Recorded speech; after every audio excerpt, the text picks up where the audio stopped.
Please help us. They hurt my mom." The voice was small, trembling, almost lost beneath the roar of the storm. Ethan Grayson froze at his front door, his hand still on the knob. A little girl stood on his marble porch, rain streaming down her face, soaking the pink dress that clung to her tiny frame. Barefoot, mud up to her knees. Her lips were blue. For a moment, Ethan couldn't speak. He'd been about to tell off whoever had dared to knock at 9 on a Thursday night, but the words died somewhere in his chest. "What did you just say?" he asked, voice rougher than he meant. The child's eyes, wide, terrified, lifted to his. "They hurt my mom. She's in the woods. She's bleeding." The wind slammed rain sideways against the glass walls of his foyer. Ethan's mind, trained for boardrooms and numbers, struggled to process what he was hearing. "In the woods," he repeated. "What woods?" "Back there." She pointed toward the dark tree line beyond the stone drive. "She told me to run. She said find someone with lights on." Ethan swallowed hard, pushing aside the disbelief clawing at him.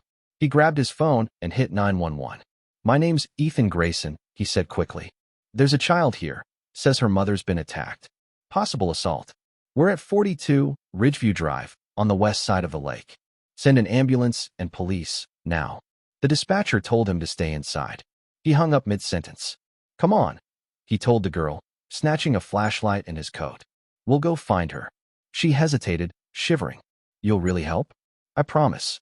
They raced through the rain, his headlights slicing through the blackness as he drove down the back service road. The girl sat rigid in the passenger seat, her name, Lily Harper, barely a whisper when he'd asked. Every few seconds, she craned her neck toward the window, searching. "There," she cried suddenly, pointing. "Stop." Ethan braked hard. Lily was out the door before he could reach for her. He grabbed the flashlight, heart pounding, and followed her into the trees. Mud clung to his shoes. Branches whipped at his face. The beam landed on a shape in the mud, a woman. Lily dropped to her knees. "Mommy." Ethan knelt beside her. The woman was motionless, her hair tangled with leaves and blood, her face pale in the flashlight's glow. He pressed his fingers to her neck, pulse, faint but there. "She's alive," he said, more to himself than to Lily. He tore off his coat, draping it over the woman's body. "It's okay. Help's coming." The girl sobbed, clutching her mother's hand. "They said we could sleep here," she whispered. "The men came. They wanted money. Mommy didn't have any." Ethan clenched his jaw, pressing his handkerchief to the bleeding wound on the woman's head. His stomach twisted. A mother and child, hiding in the woods, chased from wherever they'd been staying. In his world, people argued over investment returns. Out here, someone was fighting to survive the night. He kept pressure steady, ignoring the rain soaking through his shirt. "Lily," he said gently, "you did the right thing running to me. You saved her, okay? You saved her."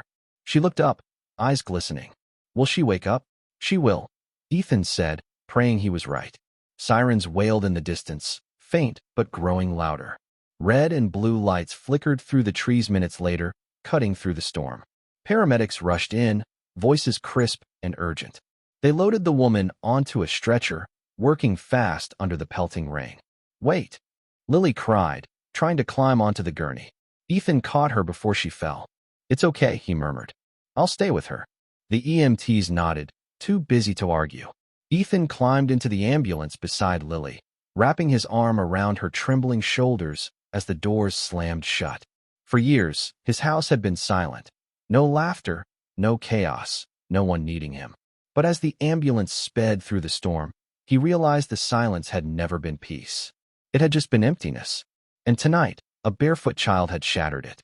"I'll take her to the hospital," Ethan said. "She knows me now." The EMT hesitated, glancing toward the police officer who had arrived minutes earlier. Rain still slicked their uniforms, the ambulance lights flashing red across the drenched trees. "I'll escort them," the officer said finally. "We'll need their statements anyway." Ethan nodded once, already climbing into the ambulance beside the little girl.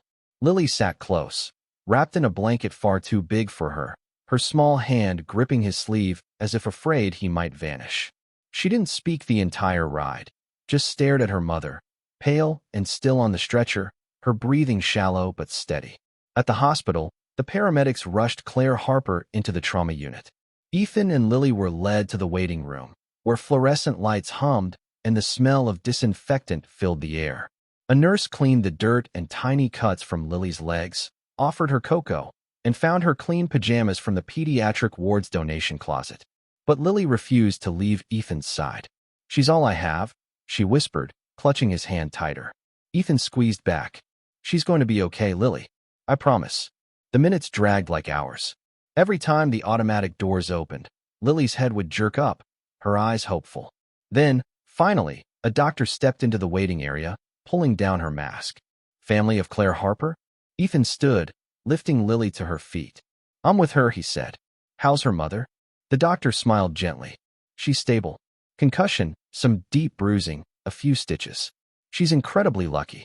Another hour in that storm, and we'd be having a different conversation." Lily burst into tears of relief. Ethan caught her as her knees gave out. The doctor placed a hand on his shoulder. "She's asking for her daughter." They followed her down the hallway to a small recovery room. Claire lay in the bed, her blonde hair clean and damp, for lines snaking from her arm. Her eyes fluttered open the moment she heard the door. "Lily," she whispered, voice breaking. Lily rushed to her, clambering onto the bed as nurses murmured gentle cautions. Mother and daughter held each other like they would never let go. Ethan stood by the door, suddenly unsure of his place in this scene. Claire looked up at him over her daughter's shoulder, her eyes filling. "You found us," she said softly. "You helped her. Thank you for not turning her away." "Anyone would have helped," Ethan said automatically. But even as he said it, he knew it wasn't true. Not in his neighborhood. Not behind those locked gates and security cameras. Most people wouldn't have opened the door. "I'm Claire," she said after a moment, her voice steadier. "I don't know how to repay you." "You don't have to," Ethan replied. "I'm just glad Lily came to my door." A social worker entered, clipboard in hand, asking questions, where they had been staying, if there were family nearby, if Claire had a place to go once discharged. Claire answered quietly, explaining about the job she'd lost, the rent she couldn't pay, the car they'd been living in. "I can give you shelter referrals," the social worker offered. Claire shook her head. "They're either full or unsafe. I've tried. I just needed a little more time to find work." Ethan listened, his chest tightening. He looked at the small figure curled beside her mother, clutching her blanket. Before he could talk himself out of it, he spoke. "You can stay with me, just until you're back on your feet." Claire blinked.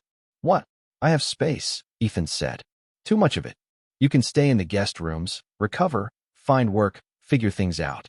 It's temporary, but safe." Her mouth trembled. "You don't even know us." "I know enough," Ethan said quietly. "Your daughter ran through a storm to save your life. You fought to protect her when you had nothing left. That's all I need to know." Claire's eyes filled again. "Why would you do this?" Ethan thought about his silent home, the cold echo of his own footsteps, the nights spent working just to avoid feeling alone. Then he looked at Lily, who had fallen asleep against her mother's side. "Because she knocked on my door," he said simply. "And I'm glad she did." 3 weeks later, Ethan came home from work to something he hadn't heard in years: laughter. Music floated from the kitchen. The air smelled of sugar and vanilla. He followed the sound and stopped in the doorway. Claire stood at the counter, hair tied back, teaching Lily how to roll cookie dough. The little girl's hands were dusted with flour, her giggles bright and uninhibited.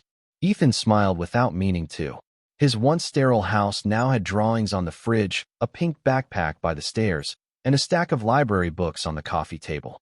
Claire had found a job at the local elementary school's front office. She insisted she'd save enough soon to move out, but Ethan wasn't sure he wanted her to. The police had caught the men who attacked her. She was healing, though scars lingered in ways the hospital couldn't treat. Lily still woke from nightmares sometimes, but less often now. She'd started calling him Mr. Ethan and had declared herself chief decorator of his previously minimalist home. That evening, over dinner, Lily looked up from her plate with sudden seriousness. "Mr. Ethan, did you know you saved my mommy's life?" Ethan smiled. "I think you saved her life, Lily. You were the one who found help. But you opened the door," she said solemnly. "Mommy says not everyone would have." Ethan glanced at Claire. She was watching him quietly, something tender in her expression. He swallowed hard. "Your mom's right," he said finally. "But you both gave me something too. You reminded me what really matters." 6 months later, they were still there, but now by choice. Ethan no longer thought of them as guests. Claire's laughter filled the rooms that once echoed with emptiness. Lily had painted a sign for the front door that read "Welcome Home." And on nights when rain fell hard against the glass, Ethan would sometimes look toward the entryway, the place where everything had changed, and think about how blessings often come dressed as interruptions. Sometimes, the knock that breaks your quiet life is the one that saves it.